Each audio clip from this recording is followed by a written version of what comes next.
Hey guys, welcome to this week's episode. Today I've got something different for you because I'm about to run a live training to financial services professionals and business owners doing a live Q&A. So what my team have done is gone through the recording and taken the best questions and the best answers so that you can learn too. Every single month I'm running Q&As to help you generate leads, increase sales, maximize profit and build wealth. You know, I've worked with 700 plus business owners now, and that continues to increase.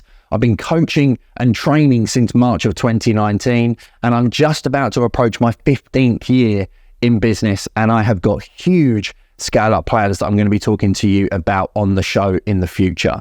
So something a little bit different. It's going to be short, sharp. Take some notes because you're going to be able to utilize this information to make your life a little bit better and increase your leads, sales, profit, and time to do the things that you love with who you love. Over to the show. Go on, Bob. Go for it. What are you thinking at the moment? So really, I want to scale my business. So now I think I need guidance on how to do that because at the moment it's me and two admin girls, but we don't have a life department. We don't have a general insurance department. So, and I'm not sure how to actually go about that. You know, is it worth the risk or do we just try and do it all ourselves?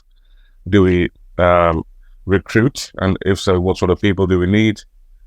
Because my fear of recruiting has always been they're going to learn the trade and then go on their own, you know?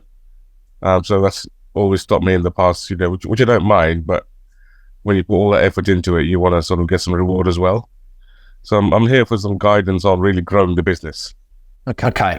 So growing the business as one advisor with two administration, what's going to be the views on the next steps is really the kind of question that I'm picking up on. So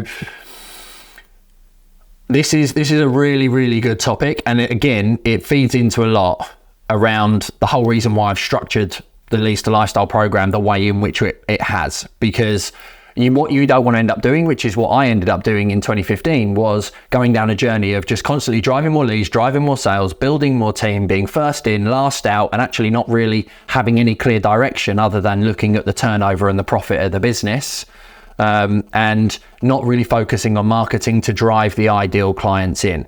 So here's my thoughts and the direction that I'm taking active moving forward. And to give you an idea where we are currently at, we are 13 self-employed advisors up and down the country, as far as Scotland, as far as Wales, as far down south as Bournemouth or Southampton, something along those lines. And we were 17, but I've actually got rid of the ones that were dead wood and were just costing, too much time in the last few months. As exactly as you say, the challenge that you have, I've generated hundreds, if not thousands of leads that pre-pandemic, my goal was, I don't want to have people in my office. I hated management up until 2015. So let's just get self-employed ones and give them my leads. The challenge that we now have is all of those clients that are active clients have our advisors' phone numbers. They've had WhatsApp discussions. Even if I send the email out telling them that the ERC is coming to an end, the challenge is going to be they'll just WhatsApp the advisor that they currently dealt with. Now, hopefully integrity-wise, and contract is written in paper to safeguard that, but you're paying away 50, 60, 70% of your turnover and your profits, which obviously has a huge impact on the profitability of, your business moving forward. So having looked at the way in which it's structured, having looked at how we best manage this process, I believe an employed model is truly the best model. What I now know about leadership, what I now know about right people and right seats, personality profiling, which are all topics we've discussed on the podcast, YouTube, etc. You have your red energies, of which I'm very high. You have your yellow energies, of which is your coaches, the people who support team. You have your green energies, which are the ones who complete all and finish the red energy tasks generally. And you have your blue energies, which are very data-driven, left brain, more mechanical process systems orientated. And it's really important that you have a high-performing balance of those four energies to make sure that, you end up with everybody working in flow. So what do you then do? This job and this industry, even thanks to Consumer Duty, is now even more administration than ever. So I think it's really important for me to scale your business. Working from referrals and recommendations is manageable with just you. But knowing what I had in the insurance brokerage and how other businesses run, like a lot of the large brokerages that you know, John Charcoal, Alexander Hall, all of these kind of big firms, as well as many others, you need an inquiry team. So you need someone who is responsible for all the leads coming into the business that are looked after and that are managed. And they can either be hotkeyed through to your advisor or they can be booked in via Calendly, depends on the advisor team that you have. I believe personally how I was able to write 300,000+ a year whilst working less from 2016 through till 2019 before I started to recruit was I had Lauren, my PA, client services team is how I would identify that. And their job is everything that doesn't require advice.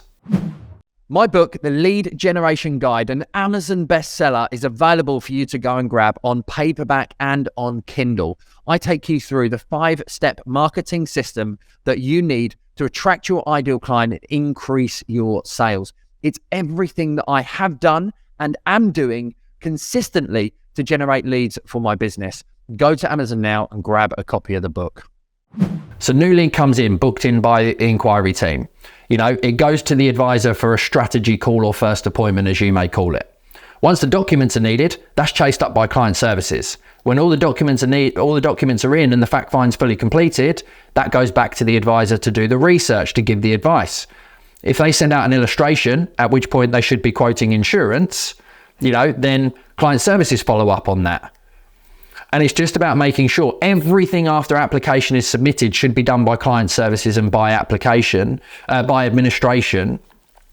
And really, you've got to have, you know, your advisor team, your client services team, your inquiry team, advisor team, client services team. And as you begin to grow, your client services team will be, you know, awaiting documents. It will be offer, it will be application, it will be underwriting, it could be post-completion, because they're relationship builders. You know, advisors are salespeople, hopefully. And I know we give advice and we don't always sell, but if a client says no, you're selling, and you're selling from the moment you pick up the phone, irrespective of what you believe, because there's always a choice between one broker or another. But that's how I intend to grow and structure, and it's incremental. For example, in the last 2 months, I brought on I restructured the team. So I brought on Zoe, who's my PA, who's taken on client services and inquiries.